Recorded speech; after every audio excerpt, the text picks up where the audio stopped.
Welcome, brave souls, to a realm where darkness thrives and the line between reality and nightmare blurs. In 13 Terrifying True Scary Stories Volume 2, we invite you to embark on a journey that will send shivers down your spine. These are not tales spun from the depths of imagination, but real-life horrors that defy explanation. Are you ready to face the unexplainable, to confront the supernatural, and to witness the inexplicable? Prepare yourself, for the nightmare begins now. Welcome to 13 Terrifying True Scary Stories Volume 2. In the tapestry of life, families are the threads that intertwine, creating a network of bonds and memories that endure through the ages. In our family, these connections were not only strong but also manifested in a rather peculiar way. We were a clan that believed in the shared ownership of houses where one person's abode was technically everyone's, and we were no strangers to moving around town, seeking dwellings that fit our budget and provided the space we needed. My grandmother was the matriarch of our closely knit family, possessing a remarkable ability to recognize the actions and quirks of all of us kids and adults alike. Our family's nomadic lifestyle was driven not by wanderlust, but by a need for practicality. We pursued homes that met our financial constraints and accommodated our growing family, leading us to different corners of the town. Yet, there was one house that remains etched in our collective memory, a dwelling that transcended the bounds of the ordinary, forever altering our perception of reality.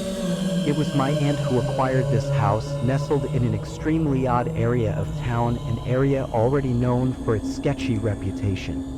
In a town marked by crimes, deaths, drugs, and the presence of mentally ill individuals, perhaps it was only natural that our family's experiences would take on a surreal quality. This house, now referred to simply as that house, no longer stands, having met its demise years later, torn down by city order due to irreparable damage. But the tales that emerged from our time there continue to haunt our conversations. One of the eeriest aspects of that house was the staircase that could be seen from the chair my grandmother occupied at night.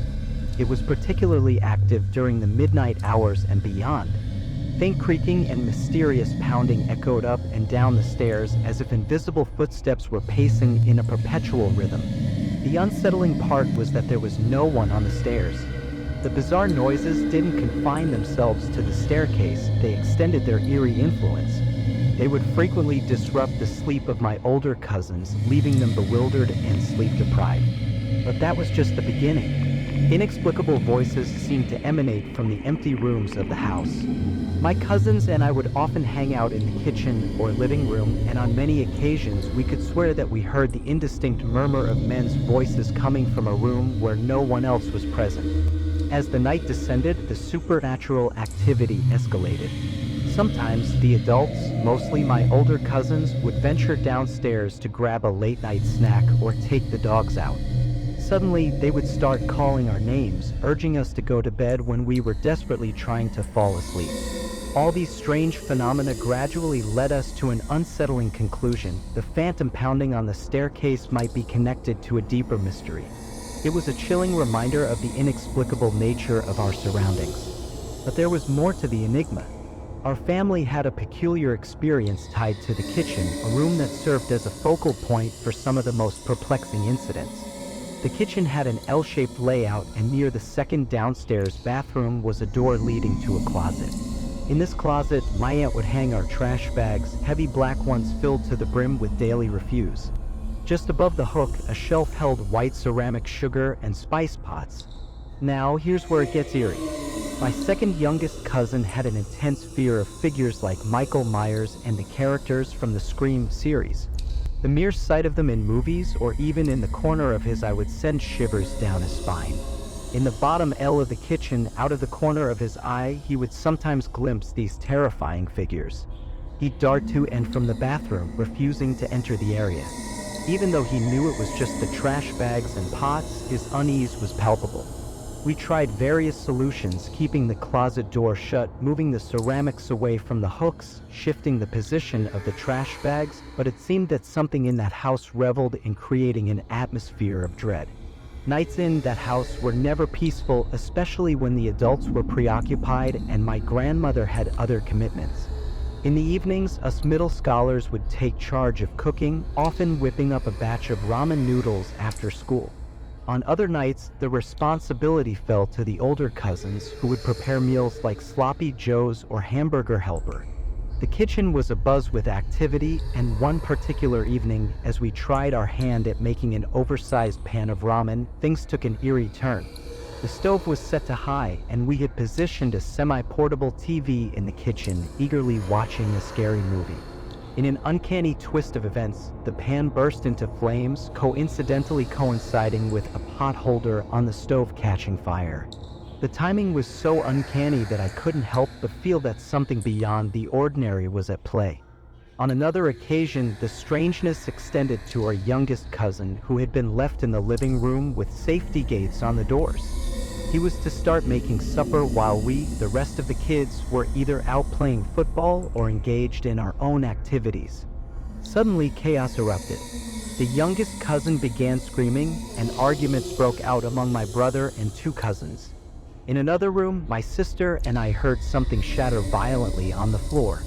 Even though books had fallen from a shelf in my sister's room, she insisted that she hadn't touched them. As swiftly as the chaos had begun, it subsided, leaving us in bewildered silence. It was as if a wave of tumult had surged through the house and then dissipated into thin air. Another puzzling incident unfolded when we were completely home alone after school. My older cousin and my brother, who were tasked with watching over us, suddenly discovered the back door ajar upon our return from an afternoon of football. To this day, we remain unsure whether it was a malfunctioning latch or a case of someone slipping in and out unnoticed. The house was not devoid of its own peculiarities. One of my cousins was born partially blind with water on the brain and eyes. Starting at the tender age of 4, she began conversing with individuals who were not visible to the rest of us. She addressed them by name, even mentioning details of deceased relatives, an eerie phenomenon that unfolded within the confines of that house. The long hallway of the house was another source of inexplicable occurrences. Divided into 3 sections, it featured an angled end with several doors. At times, we would wake up to the sight of figures resembling our dog, yet they remained unresponsive to their names. Strange blurs of light and shadow would appear in the pitch darkness when all the lights were off. But that wasn't the extent of it. 2 closets in the hallway seemed to have a will of their own, stubbornly jamming whenever we attempted to open them. No locks or obstructions were present, making their behavior all the more perplexing. The most affected was my cousin's bedroom, the first door after the angled corner.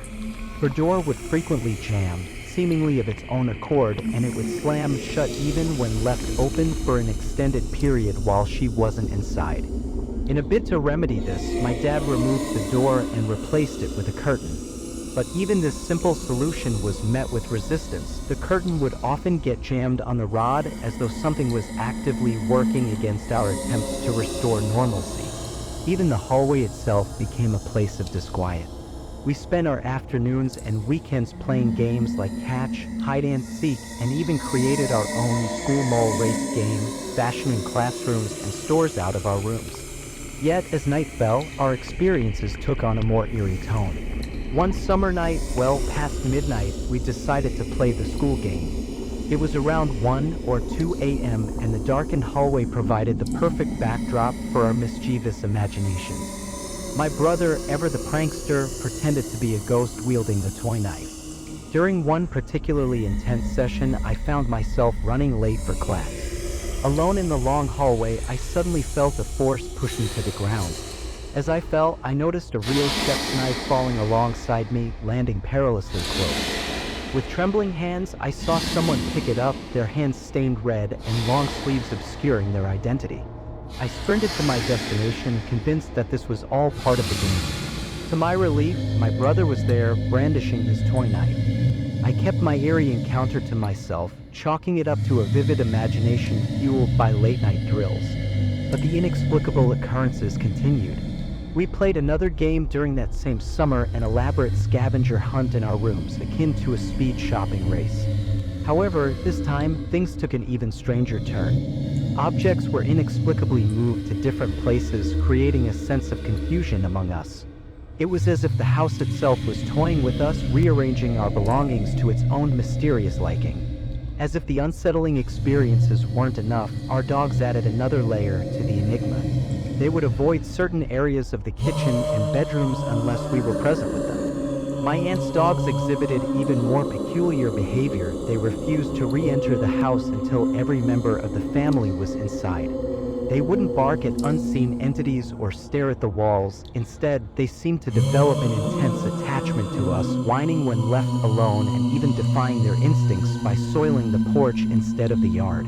Perhaps the most spine-chilling tale that circulates among us revolves around my younger aunt, a horror enthusiast who had always been unshaken by the macabre. Late one night, while I was secretly engaged in a game with one of my cousins, we heard my aunt downstairs. She seemed to be engaged in a conversation with her, the clatter of a pan punctuating her erratic dialogue. Alarmed, she rushed upstairs, urgently summoning my grandmother, my older aunts, and my dad. I heard her pleas and the terror in her voice, a testament to the inexplicable event she had just encountered. For 14 formative years of my life, I inhabited a neighborhood that bore the weight of its own reputation. It wasn't the idyllic suburban enclave that some might envision, but rather an area overshadowed by the looming presence of the Crips, one of the most notorious street gangs in Los Angeles.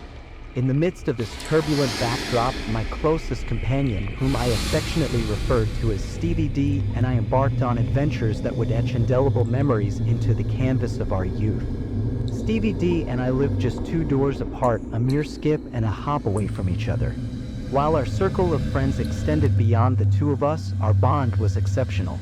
We were inseparable, sharing in the simple joys of childhood, pedaling our bikes through town, engaging in marathon video game sessions, and indulging in all the unadulterated merriment that only the carefree days of youth could offer.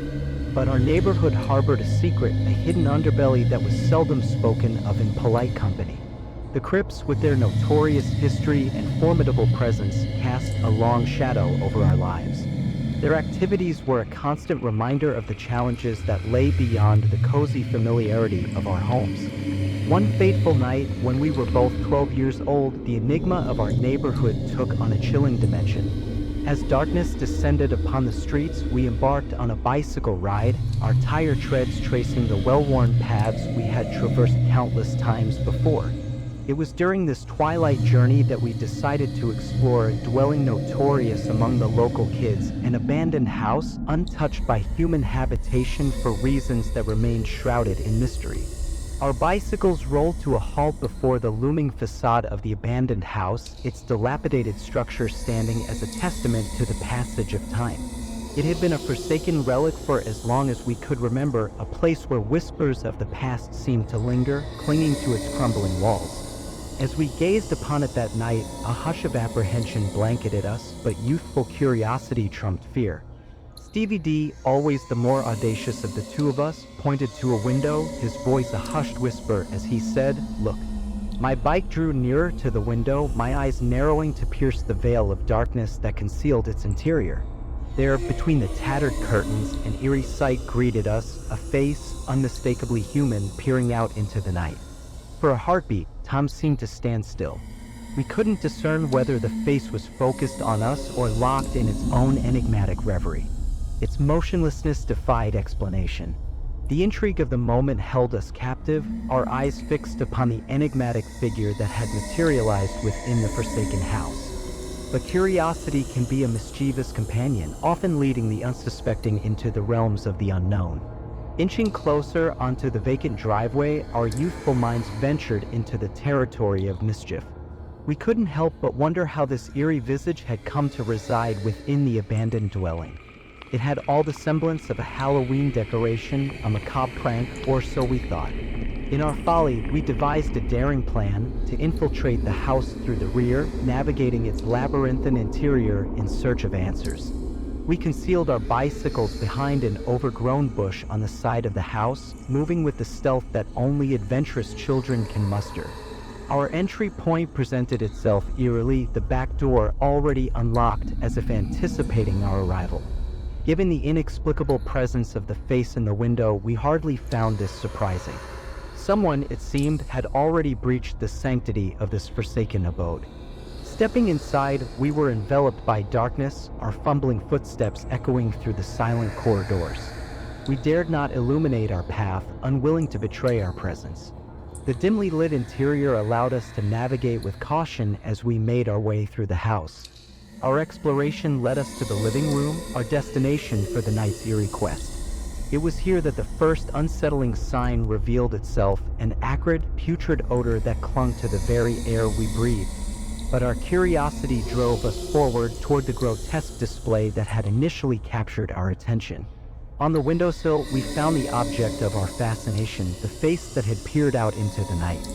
Stevie D, his curiosity trumping mine, reached out and picked up the grotesque head. What he felt sent a shudder through his frame, and in an instant, the once inquisitive adventure turned into a scene of sheer terror. He dropped the head, his scream rending the eerie silence that had blanketed the room. The reason for our horror was not merely the head's unexpected weight, but the sensation of its flesh-like texture against Stevie D's skin. As the head tumbled to the floor, a dark and viscous fluid began to flow, pooling beneath it. It was blood, real and undeniable. The grotesque discovery before us was not a macabre decoration, but a chilling relic of humanity, a severed human head. In that horrifying moment, our senses reeled and panic surged through our veins. Our instinct was to flee, to escape the haunting confines of the house that had become a tomb. We bolted for the back door, our hearts pounding and our minds clouded with dread. The night, once filled with youthful adventure, had transformed into a tableau of horror. Soon, the truth about the grotesque discovery within the abandoned house came to light. It was a gruesome message, a macabre proclamation that sent shockwaves through our neighborhood. The head, we learned, belonged to a victim of the crypts, a grim testament to the ruthlessness of their presence. The message was clear. The shadows cast by the gang's influence reached even into the forsaken corners of our childhood. Stevie D and I, forever bound by the memory of that harrowing night, shared a bond forged in the crucible of fear. The cracks in the ceiling above us, the ominous sounds that had haunted our escape, remained an eerie reminder that the darkness of our neighborhood held secrets darker still. As we grew older, our childhood adventures gave way to the responsibilities of adulthood, but the indelible mark of those 14 years in our neighborhood remained. The shadows of the hood would forever shape the men we became, a testament to the resilience of youth and the enduring bonds of friendship. In the tapestry of my childhood memories, there exists a thread woven from the fabric of an enigmatic night, an episode that has clung to my thoughts, haunting me like a spectral whisper in the dark. This is the story of that fateful night, a night when I was a mere, wide-eyed child, engrossed in the glow of my favorite cartoon. The living room was my sanctuary, and that evening, it was the stage for my youthful escapades. The television, my portal to a world of animated wonder, blared with the vigor of a child's enthusiasm. The volume, cranked up louder than usual, was my declaration of independence, a proclamation of my dominion over this realm of imagination. Amidst the cacophony of my animated friends' adventures, I heard a faint, distant call, a whisper carried on the winds of the house. The voice, unmistakably my mother's, called my name from somewhere far below in the bowels of our abode. Distracted yet curious, I responded to the beckoning call, a call that had been once again lost in the distant echoes of the house. "Mom," I called back, my youthful voice resonating through the empty space. There was no reply, no acknowledgement of my response. I surmised that she must not have heard me over the cacophonous cartoons. But then, like a mysterious refrain, the voice returned as if pleading for my attention. Once more, I followed the call, descending the creaking stairs to the dimly lit basement. My mother's name escaped my lips, but her response remained elusive. The basement, a realm of forgotten treasures and forgotten fears, greeted me in eerie silence. Its darkness seemed to devour sound, and my voice was but a whisper in its abyss. I called for my mother once more, but the stillness of the basement offered no solace. As I stood there, perplexed and uncertain, a dreadful realization took root, an unsettling certainty that my mother was not in the basement. My steps faltered, and I began my ascent back up the stairs, my heart pounding as I felt the weight of that inexplicable call. Yet, before my trembling hand could grasp the railing and my foot could reach the summit, the voice returned with a haunting persistence. It was my mother's voice, unmistakably so, beckoning me from the shadowy depths. In a surreal moment, my gaze plummeted into the darkness of the basement, a void that seemed to consume all light and sound. Panic surged through me as I ran up to the top step, my small fingers fumbling to turn on the lights. The basement was empty, devoid of life, and my mother was nowhere to be seen. With a surge of terror that threatened to engulf me, I fled up the stairs, my footsteps echoing with dread. Tears streamed down my cheeks, and I cried out for my mother, the echoes of her voice still haunting my ears. She appeared, rushing down the stairs from the upper floor, her concern etched upon her face as she saw her distressed child. In sobs and trembling words, I recounted the inexplicable events that had unfolded, a voice, like hers, calling me from the basement's darkness. In her reassuring embrace, she swore that she hadn't been calling me, a pledge delivered with the sincerity of a mother's love. Attempting to dispel my fears, she descended into the basement, searching for any sign of what had transpired, for a lurking presence that defied explanation. Yet, the reassurance that my mother sought to offer me did little to alleviate my unease. Even as she ventured into the basement's shadows, her footsteps fading into the distance, I knew that what I had heard was real, beyond the comprehension of a child's mind. It was a night when reality blurred with the inexplicable, a night when my youthful innocence was brushed by the cold fingers of the unknown. My mother's return from the basement held no answers, only a lingering mystery, and the unease of that night remained etched in my memory. As the years passed, the memory of that enigmatic night became a curious artifact of my past, a testament to the unexplainable mysteries that sometimes manifest in the ordinary corners of our lives. The echoes of that haunting voice continued to resonate through the corridors of my mind, a testament to the inexplicable and eerie reminder that some mysteries are destined to remain unsolved.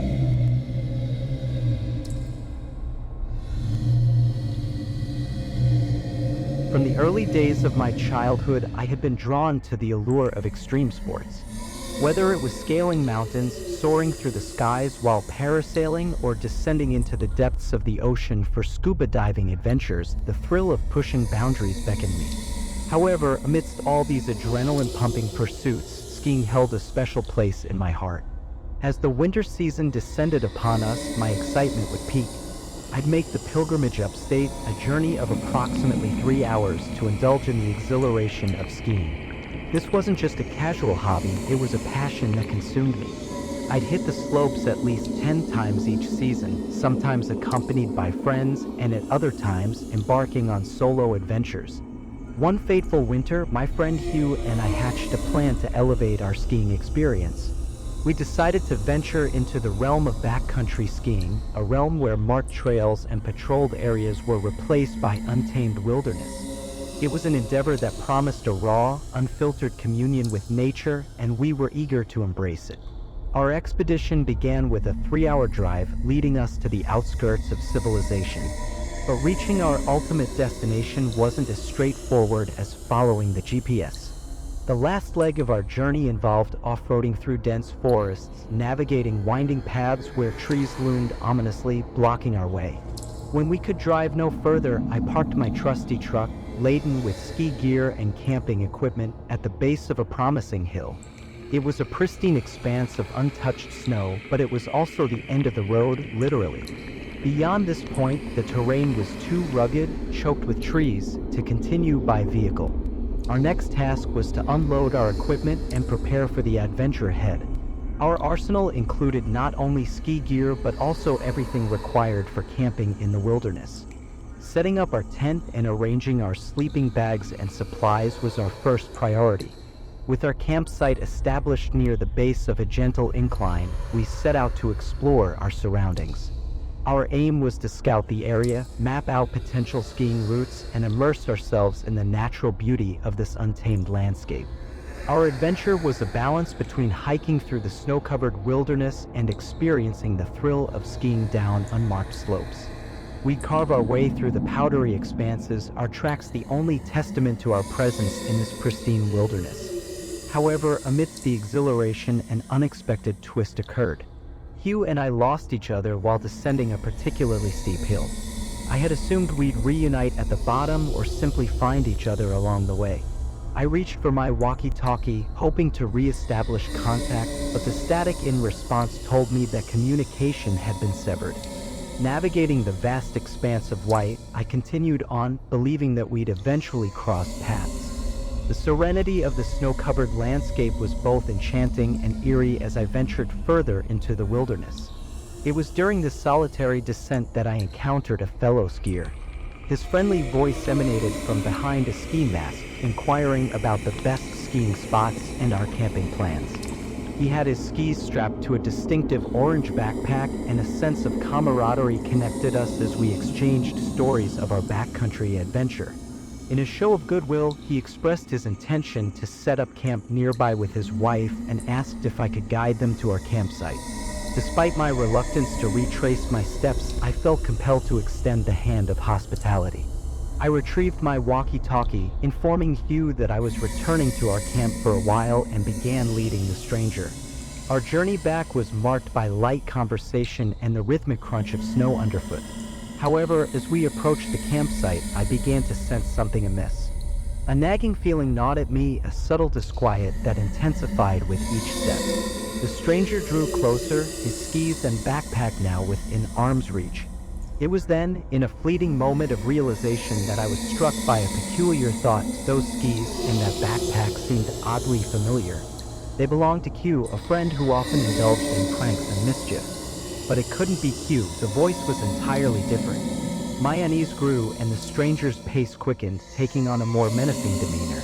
Panic coursed through me as he reached for me, a cold shiver racing down my spine. Instinctively, I lunged for the tent, desperately rummaging through my bag for the flare gun. The stranger's grip tightened, and I felt a searing pain shoot through my leg. It was an intense electric shock, followed by an agonizing burn. With my last ounce of strength, I drew the flare gun and aimed it at the stranger, who raised his hands in surrender. It was then that I noticed the knife buried deep in my leg, its blade glistening menacingly. I demanded to know the whereabouts of my friend, my voice trembling with a mix of fear and fury. The stranger, compelled by the flare gun's fiery gaze, confessed that Hugh was somewhere near the base of the hill where we had separated. I instructed the stranger to stand still while I summoned help through a harrowing 911 call. However, as I spoke to the emergency dispatcher, the stranger seized the opportunity and vanished into the wilderness.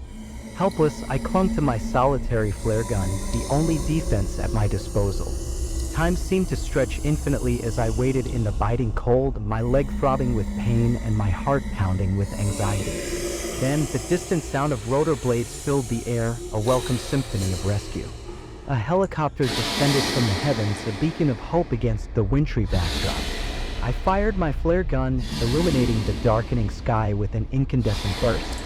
I couldn't believe my luck. I was saved. In the hospital, my friend Hugh and I reunited, battered but alive. He had endured his own harrowing ordeal, unconscious, robbed, and abandoned in the snow, his life teetering on the precipice.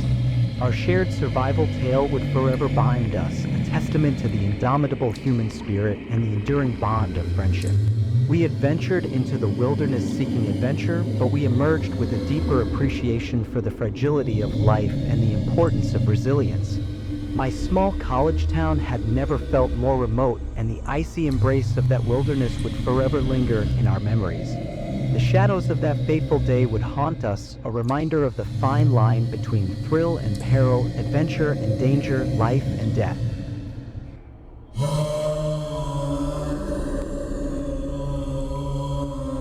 In the quietude of a rural farm nestled far from the bustling cacophony of city life, my grandpa found solace. It was a place where time ambled at its own leisurely pace, and the days unfurled with the unhurried grace of the countryside. It was on this very farm that my grandpa, a man of age and wisdom, would often regale us with tales of the past, stories that carried the weight of history and the resonance of a life well lived. Recently, in one of those tranquil evenings as the sun dipped below the horizon, casting long shadows across the farm, my grandpa shared a story, a tale that had been etched into the tapestry of his experiences, a story about a knight and his loyal companion. "Sherry, Sherry, the small Boston Terrier, had been my grandpa's faithful companion, a bundle of fur named in fond memory of an old friend. Together, they embarked on their daily ritual, a serene walk along the rustic trails that wound through the woods on the edge of their property. Each morning, Sherry accompanied my grandpa's wife, Mary Ann, for a leisurely stroll, while the evening walk was reserved for my grandpa himself. On that particular evening, as the sun dipped lower in the sky, casting long shadows across the woodland path, my grandpa set out on his regular walk with Sherry by his side. The dirt path, worn with the footsteps of countless walks, meandered alongside the woods, offering a tranquil backdrop to their evening journey. As they strolled, the air was filled with the soothing sounds of nature, the rustling leaves, and the distant songs of birds. Sherry, like most dogs, was alert and watchful, and her instincts were quick to react when they encountered another traveler on the path. A stranger, cloaked in anonymity with a large hood concealing their features, crossed paths with my grandpa and Sherry. The small terrier's response was instinctual. She barked and strained at her leash, as dogs often do when faced with the unfamiliar. In stark contrast to Sherry's vocal protests, my grandpa, ever the embodiment of courtesy, offered a friendly greeting to the hooded traveler. Yet, the stranger, hidden behind their shroud of secrecy, passed by without a nod or a word, as though untouched by the pleasantries of the world. Undeterred by this peculiar encounter, my grandpa and Sherry continued on their way.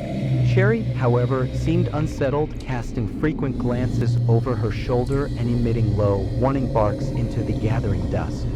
My grandpa, accustomed to this routine, gently tugged at the leash, urging Sherry to keep moving. But fate had other plans that evening, concealed within the twilight shadows. As my grandpa turned to look back, curious about the source of Sherry's unease, he spotted a figure lurking in the distance, concealed behind a tree.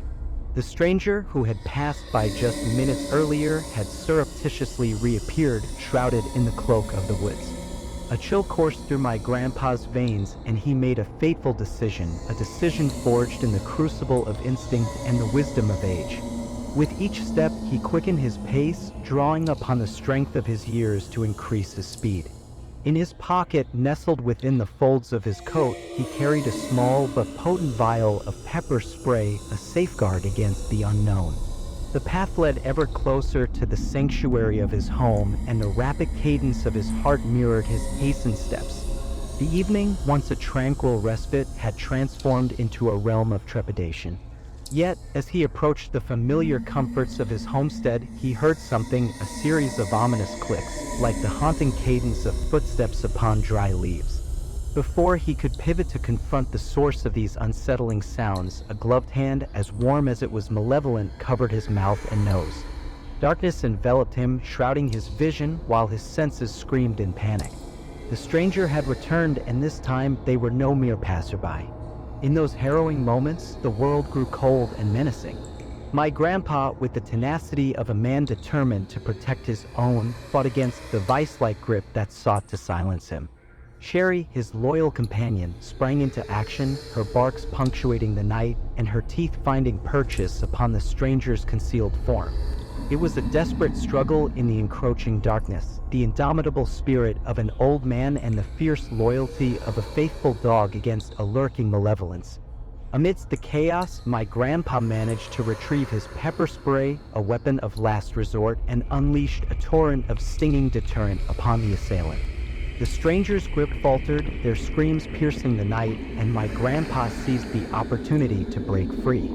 With the determination born of sheer survival, my grandpa raced toward his home, each step a testament to the resilience of the human spirit. The darkness, once their ally, had become their adversary, and the evening's tranquility had given way to a cacophony of fear and desperation. Miraculously, my grandpa emerged from the ordeal unscathed, his heart and lungs aching, but his spirit unbroken. Sherry, his steadfast companion, stood proudly at his side, her small frame filled with courage. They had faced the unknown together and emerged victorious. As the years passed, my grandpa's farm remained a haven of serenity, the echoes of that harrowing evening reverberating through its storied history. In the twilight of his life, my grandpa's tale served as a poignant reminder that even in the most tranquil corners of existence, darkness can manifest and the human spirit can triumph over adversity. And so, in the hushed glow of our gathering, my grandpa's story, woven with threads of courage and loyalty, became etched into the annals of our family's history, a testament to the indomitable spirit of a knight and his faithful companion.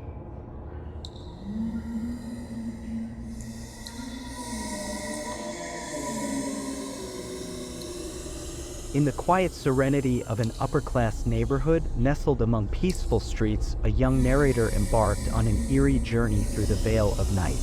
His life, marked by its tranquility, was about to take an unexpected and spine-chilling turn, forever etching the memory of that Thursday night deep into his consciousness.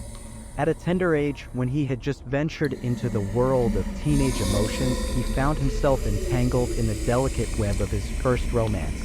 His girlfriend, the enchanting Casey, resided only 2 blocks away.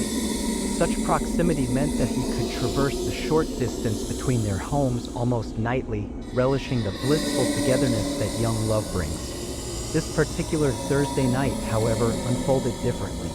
With the grip of boredom bearing down on him during a school break, he decided to embark on his customary walk to Casey's house. The clock ticked past the conventional hour, but curfew held no sway over him. Little did he know that this night would defy all expectations. As he commenced his journey to Casey's house at the bewitching hour of 9:23, an ominous tension began to envelop him. The once familiar street seemed to wear an unsettling shroud, and an unsettling sensation slithered up his spine. He couldn't help but notice the subtle shifts in the atmosphere, like the sinister prelude to an unsettling story. At 10:32, a peculiar disturbance disrupted the fragile calm. A rustling bush, almost imperceptible, caught his attention.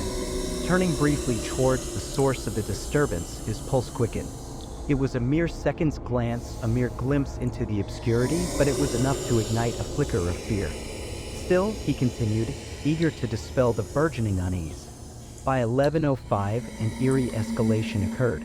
A twig snapped under a minuscule, inexplicable pressure. He froze in his tracks, his senses heightened, and he twisted to face the unseen adversary. The streets remained barren, the bushes lining the properties offering no hint of the enigma that plagued his path. At 11:44, the tension reached its zenith. Quick, almost furtive footsteps echoed behind him, an unsettling murmur in the stillness of the night. His heart pounded louder with each passing second. He swirled around once more, desperation in his eyes, only to be met by the same vacant street.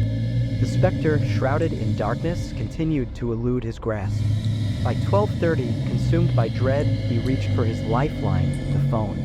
He dialed Casey's number, his voice trembling as he recounted the inexplicable series of events. Desperation laced his words as he sought solace in her voice, the warmth of familiarity in the chilling night. At 13:02, Casey posed a question that would send his world spiraling into darkness. "Who was that guy right behind you?" The words sent a shiver down his spine. In one swift motion, he pivoted, his heart plummeting to his stomach. There, merely a stone's throw away, lurked a fully grown man, crouched in the shadows. At 13:20, terror constricted his throat as he confronted the enigmatic stranger. Panic coursed through his veins, urging him to flee the malevolent presence. He sprinted toward Casey's haven, a beacon of safety in the harrowing night. The pursuer, desperate and relentless, made a fateful attempt to subdue him. By 13:52, the night was a whirlwind of chaos. A desperate struggle ensued, culminating in a frenzied release.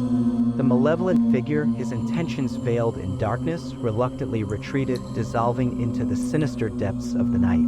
By 14:25, Sanctuary arrived in the form of Casey's mother, her face etched with dismay. The door slammed shut behind him, the barrier between safety and the ominous unknown. A flurry of emotions coursed through him, his heart still racing as Casey's mother took charge, alerting the authorities to the lurking danger that haunted their town. At 15:10, he found refuge in Casey's home, the embodiment of solace amid chaos. The night had tested the boundaries of his courage, leaving him breathless and shaken. For reasons that were all too clear, he would spend the night at Casey's, safeguarded against the unexplainable terror that had descended upon their lives. And as dawn's light broke, Casey's mother would drive him home, marking the end of a nightmarish odyssey that would forever be etched in their memories.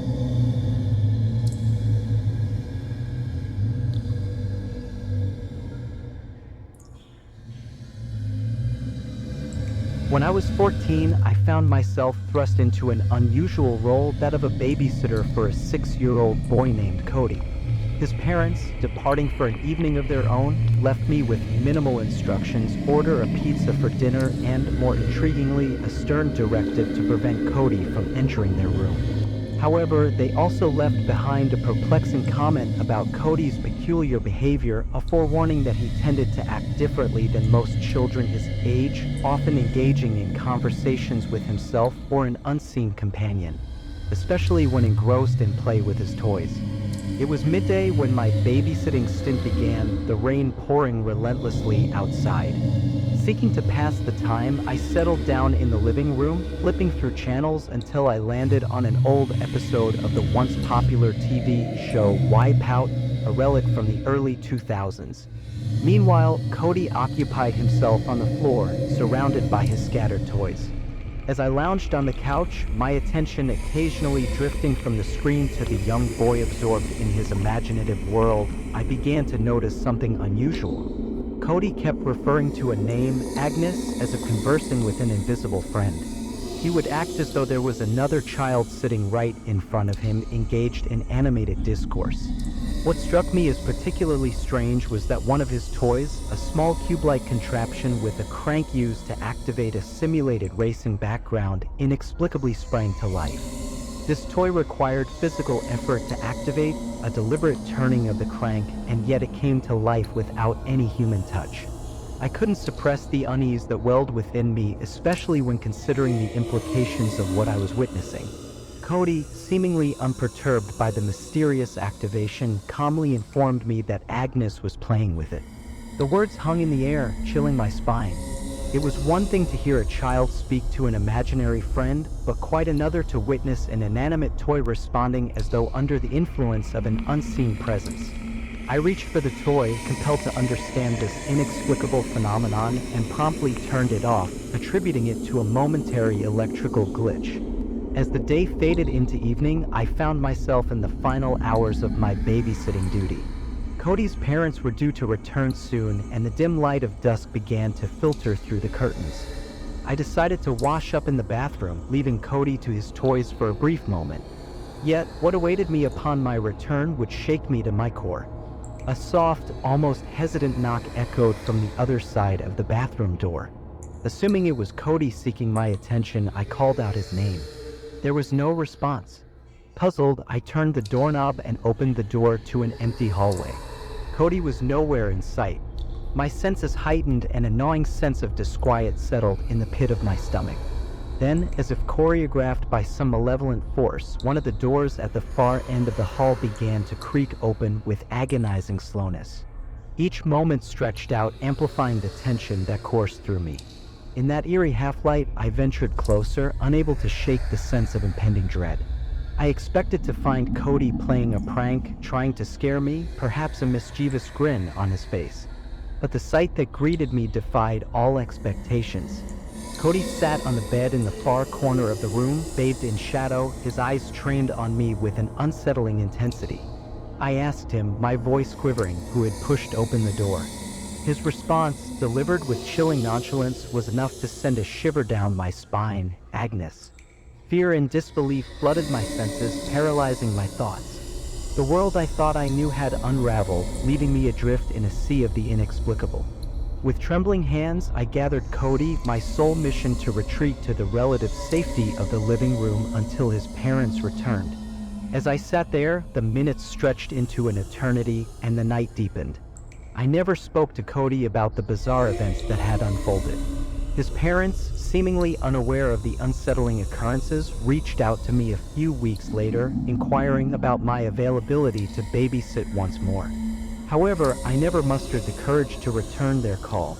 That fateful evening left an indelible mark on my memory, a chilling testament to the uncharted realms that can exist within the innocent confines of childhood. The whispers of the unseen, embodied by Agnes, lingered in the recesses of my mind, a reminder that there are mysteries that defy explanation even in the most mundane of settings.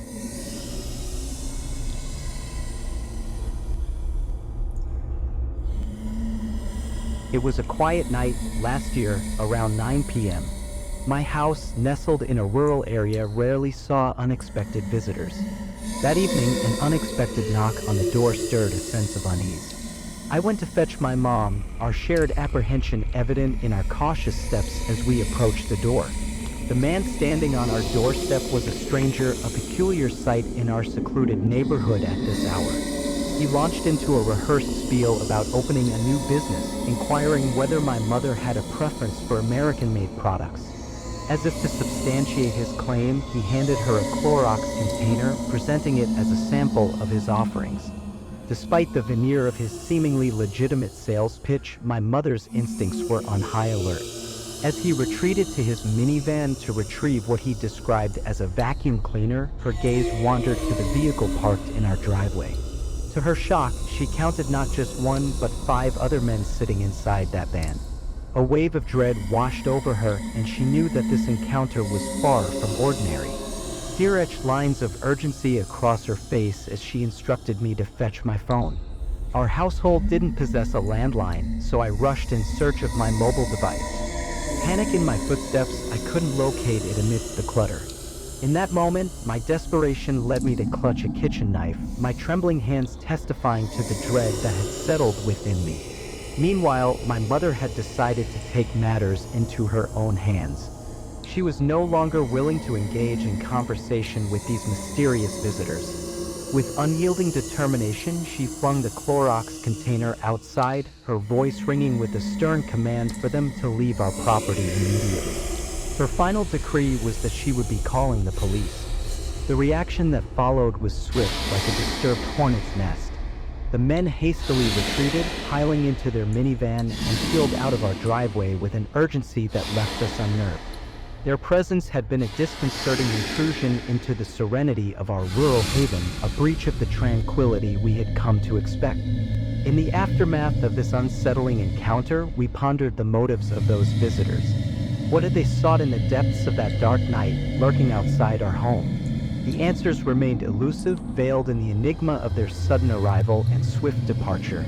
We never saw that car again, nor did we receive any explanation for their peculiar behavior. The incident served as a stark reminder that even in the most secluded corners of our world, darkness can encroach, and the line between safety and vulnerability can blur in the span of a single knock on the door. As we locked the door that night and settled back into the quiet solitude of our rural existence, we couldn't help but wonder about the unknown, the shadows that can loom just beyond the threshold, and the mysteries that can emerge under the cloak of night.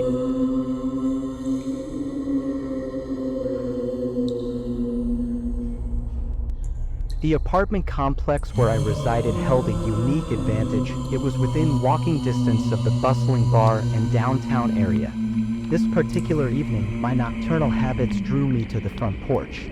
With a cigarette in hand and the weight of academic books resting beside me, I perched on the stairs, indulging in a study break that was, in essence, a nicotine-fueled escape from the books. As I inhaled the calming tendrils of tobacco smoke, I contemplated the solitude of the night. My late-night study sessions often granted me a front-row seat to the peculiarities of our apartment complex. It was a realm where the mundane coexisted with the bizarre, where routines mingled with the unexpected. On this night, the unexpected arrived in the form of a stranger, an unfamiliar face amidst our community. She was a girl I had never met, yet fate had brought her to the apartment just one door down from mine on the ground floor. Her unsteady gait bore the unmistakable signature of a night spent reveling in downtown's offerings, and it was evident that she had been indulging in the pleasures of drink and laughter. What transpired next unfurled like a scene from a suspenseful thriller, casting an eerie shadow over the serenity of the night.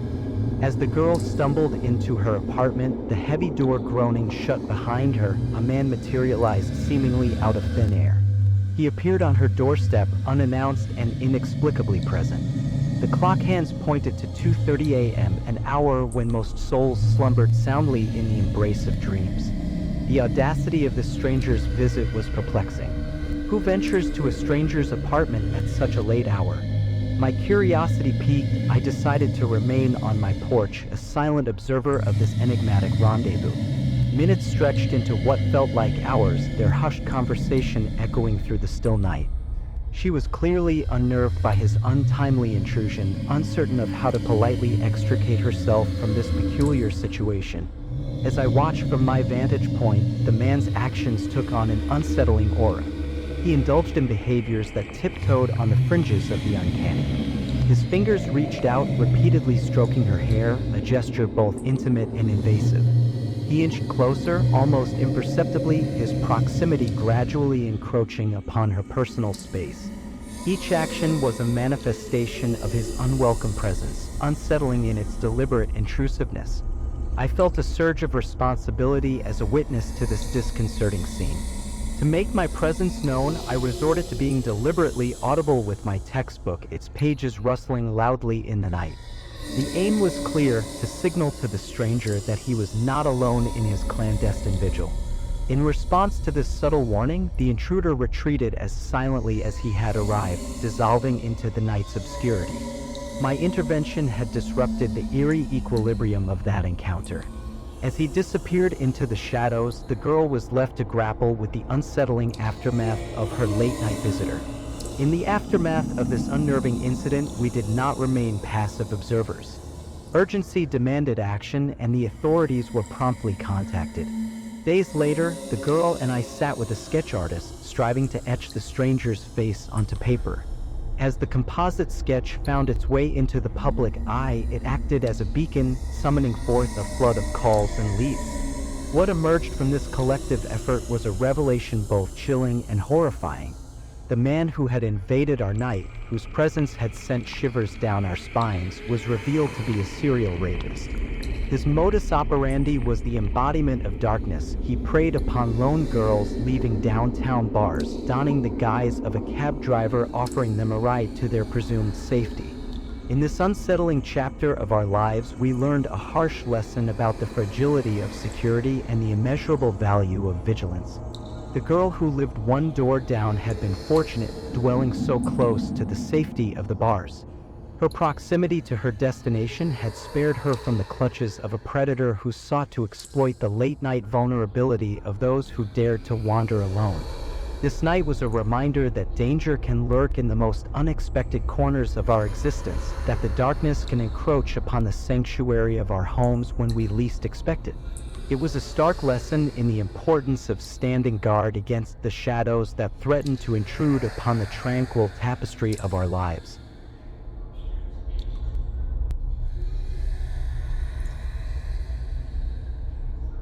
In the annals of our lives, there exist moments that defy explanation, leaving us with a profound sense of bewilderment. This is the account of one such inexplicable occurrence, a fleeting encounter with a reality that transcended the boundaries of our understanding. I was a young child, perhaps no more than 10 years old, sitting at my desk, engrossed in the mundane task of solving math problems. The soft glow of twilight filtered through my window, casting a gentle radiance on my surroundings. Beyond that window lay my friend's garden, a place that held countless memories of laughter and play. On that particular evening, the scene outside would etch itself indelibly in my memory. As I wrestled with arithmetic, my gaze wandered idly toward the window, seeking a respite from the numerical labyrinth of my homework. There, I beheld a tableau that both fascinated and puzzled me, a scene that seemed at once familiar and unsettling. My friend, clad in her beloved red polar jacket, was swinging merrily on the wooden swing that had long been a fixture in her garden. It was a sight I had witnessed countless times, a comforting vision of normalcy. Intrigued and longing to join her, I set my math aside, determined to partake in the joyous camaraderie of the moment. Before leaving my room, I stole a final glance out the window. There she was, still swinging gracefully, her laughter and the rhythmic creak of the swing serenading my senses. With a sense of anticipation, I ventured outdoors.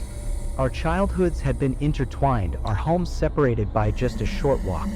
To facilitate our rendezvous, our parents had erected a makeshift gate connecting our properties, sparing us the arduous journey around the neighborhood streets. It was through this humble gate that I entered my friend's garden that evening, prepared to share in her joy. However, what I encountered was far from the ordinary. In place of my friend, swinging gleefully on the seat, there were three individuals who, in that bewildering moment, defied explanation. A teenage boy, bespectacled and seemingly unrelated to anyone I knew, occupied the swing. He did not wear the signature red polo jacket that I had so distinctly associated with my friend. His presence was disconcerting, a jarring contrast to my expectations. Adjacent to the swing stood a ladder, the kind we used for picking grapes during the harvest season. A teenage girl, her demeanor flirtatious and enigmatic, perched atop the ladder, plucking grapes and handing them to the boy below.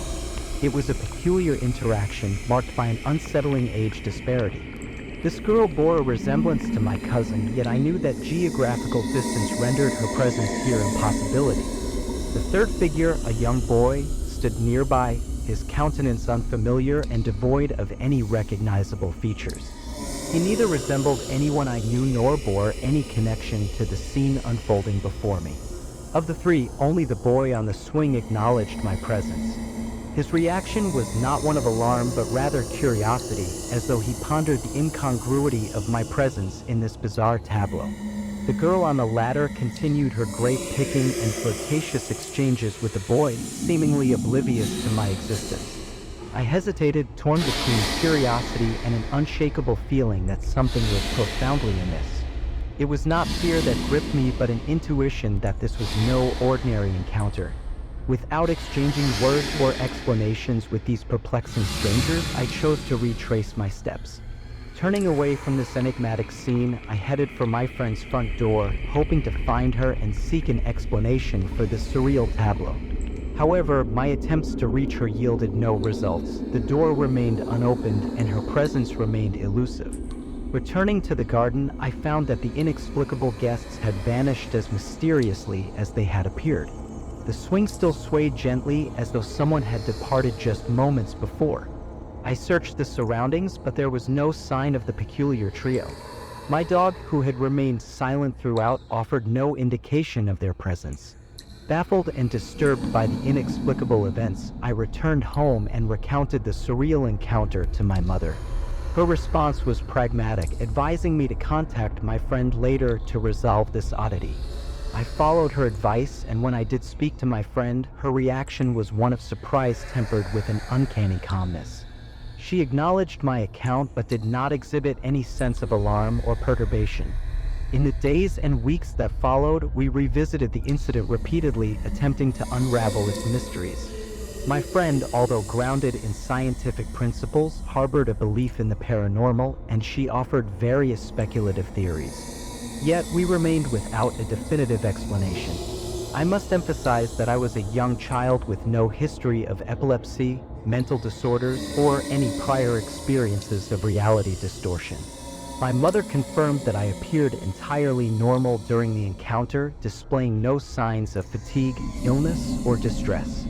It was, by all accounts, a typical evening, a fact that only deepened the perplexity of the situation. In the aftermath, I contemplated various possibilities. Perhaps I had glimpsed a reality shift, an inexplicable crossover between dimensions where familiar faces assumed unfamiliar roles. Alternatively, it could have been an elaborate ruse, a momentary prank played by mischievous interlopers from another reality. Ultimately, the encounter defied categorization and remained an enigma that continues to haunt my thoughts. I am left to wonder whether I inadvertently intruded upon a moment of clandestine revelry in my friend's garden, or if I had chanced upon three beings who had temporarily exploited the fabric of reality for their own amusement. In my quest for understanding, I am left with more questions than answers. What I once regarded as specters from the beyond or denizens of a parallel reality may have simply been a glitch, an aberration in the matrix of existence.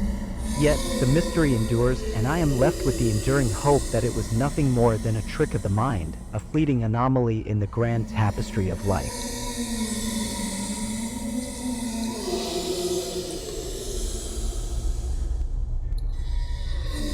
5.5 years have passed since that bewildering night, a night that still lingers in the recesses of my memory, shrouded in mystery and unexplained phenomena.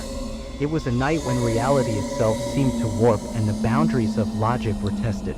At that time, my boyfriend was immersed in a summer marketing job that took him on a whirlwind tour of big city events across the United States. This meant that our time together was a precious commodity reduced to a mere 2 meetings each month, spanning over 3 long months. His job required him to have a partner with him at all times during these events, a rule that made sense for safety reasons. However, fate had other plans for one particular weekend. His usual partner, a fellow traveler in the world of marketing, was of a different breed, an artist with a penchant for the bohemian lifestyle. She had an art show scheduled in the bustling metropolis of New York City, an opportunity she couldn't afford to miss. So she took flight to the Big Apple, leaving my boyfriend to embark on the arduous 18-hour drive alone. It was a sunny morning when we last spoke, approximately around 6 a.m. My boyfriend, ever the resilient and adventurous spirit, harbored the notion of making it home on the same day. However, this endeavor was not only ambitious but verged on the illegal due to the regulations governing driving hours. Despite the challenges, I trusted him implicitly, confident that he would make prudent choices and prioritize safety over haste. The estimated time of his arrival, should he manage the improbable feat of driving home in a single day, was around 10:30 p.m. Yet, I had no expectations of seeing him that night. Instead, I settled into bed, engrossed in my phone, as the evening unfolded outside. It was during this tranquil moment that the ordinary tranquility of my surroundings was disrupted by an event that defied explanation. At approximately 11:15 p.m., I was startled from my phone-induced reverie by the sound of the front door swinging open, followed by its characteristic creak as it swung shut. My heart raced as I contemplated the possibility of an intruder, my instincts urging me to take action. Casting a wary glance at the clock, I noted the late hour and decided to investigate. My senses were on high alert as I listened intently, hoping to discern whether the intruder was an unwelcome guest or my long-awaited boyfriend returning home. The unsettling symphony of events unfolded in my kitchen, an eerie symphony that included the unmistakable sounds of kitchen cabinets opening and closing. With trepidation, I reached for my boyfriend's phone, intent on calling him to confirm his presence. Yet, my attempts to reach him went unanswered, further fueling my unease. The kitchen continued to emit mysterious noises, and I strained my ears to decipher their origin. My boyfriend's phone remained silent, devoid of any incoming calls or text messages. Then, as if to deepen the enigma, I heard the distinct sound of footsteps approaching from below, climbing the stairs toward my bedroom. These were undoubtedly his footsteps, each familiar creak of the stairs resonating with the unique cadence of his gait. A rush of relief washed over me, and I reclined in bed, convinced that my boyfriend had indeed returned. I watched my phone intently, waiting the moment he would appear at the bedroom door. However, when he reached the final 3 steps from the top, an inexplicable event transpired. The footsteps ceased abruptly, and one solitary step descended. It was as if an invisible hand had plucked him from the stairs and cast him downward. Bewildered, I could do nothing but await his return, assuming he had merely forgotten something downstairs. Moments stretched into minutes, and the eerie silence remained unbroken. Concern crept over me like a shroud, and I considered the possibility that something was amiss. A sense of foreboding weighed heavy on my heart as I glanced at the front window.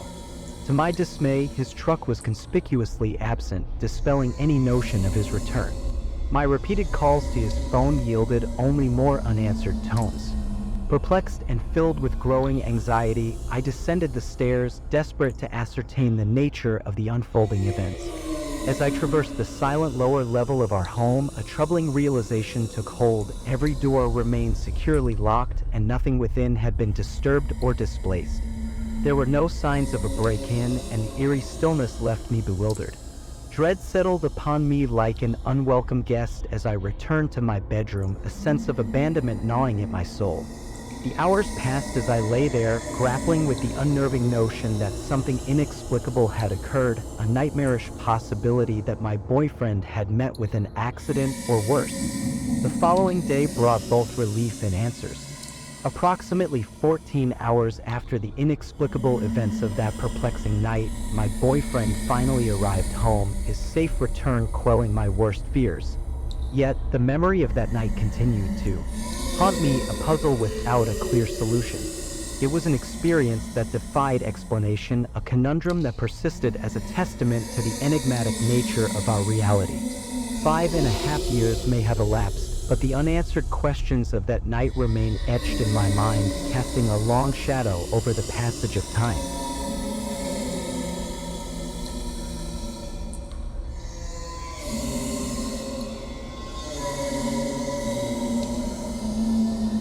On a night shrouded in the darkest of tempests, an ordinary evening took a chilling turn, forever etching an indelible mark on our lives. The weather, seemingly in collusion with the ominous events that would transpire, raged outside as everyone in my family went about their own activities within the comfort of our home. I found myself nestled in the cozy embrace of my room, captivated by the glow of the television screen. My parents, in the living room, found solace in the laughter evoked by a comedy show. Upstairs, my sister was lost in the virtual realms of her video games. The discordant symphony of a thunderstorm danced around our suburban haven, but such nights usually brought me a peculiar sense of relaxation. The clock ticked on, and I remained undisturbed by the tempest raging outside. I reveled in the solitude and the soothing patter of rain against my window pane. However, my tranquility was shattered at precisely the stroke of midnight, as if the universe itself conspired against my peaceful reverie. A monstrous bang reverberated through my room, jolting me from my seat. My gaze darted toward the window, and there, amidst the torrents of rain that blurred his features, stood an unexpected visitor. Panic coursed through my veins as he began pounding at my window, his cries for help drowned out by the relentless downpour. Instinctively, I cracked open the window, hoping to discern his pleas amid the cacophony of the storm. His anguished voice cut through the tempest, and he implored me, "I'm hurt." The urgency in his tone sent shivers down my spine. Despite the turmoil outside, I shouted back, urging him to go around to the front of the house. With the window secured, I raced to the living room, my heart pounding in tandem with the rain. My father, the guardian of our home, was my next destination. Breathlessly, I informed him of the man outside, his distress evident in the tumultuous night. As if scripted by some malevolent force, the narrative took a chilling turn. Knocking and frantic shouts for help echoed ominously against our front door, and a sense of dread hung heavy in the air.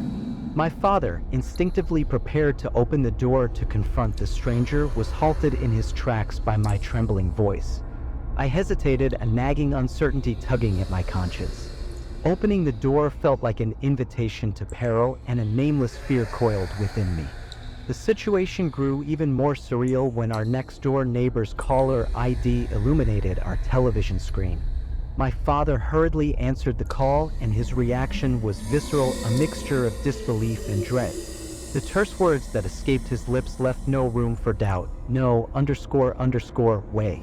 He hung up the phone, his face etched with a gravity I had seldom seen. My heart raced as he commanded me to stay away from the door, his actions shrouded in unspoken foreboding.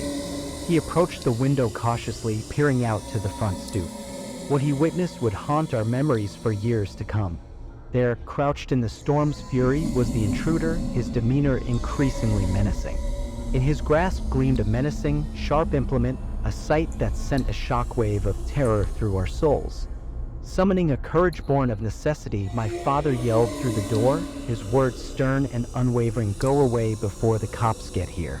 The mysterious man, apparently undeterred by the dire warning, remained unyielding. Subsequently, my father made the critical call to the authorities, a lifeline in our hour of desperation. The clock ticked, the storm raged on, and the man outside persisted in his menacing presence. But then, as if the dawn had banished the nightmarish specter, he yielded to the relentless storm and disappeared into the obscurity from whence he came. It was only later, when the tempestuous night had relinquished its grip, that we learned the extent of the terror that had beset our quiet neighborhood.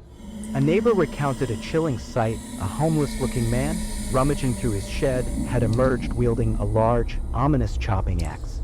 The ordeal drew to a close as the authorities apprehended the crazed man, wandering aimlessly through the rain-soaked streets.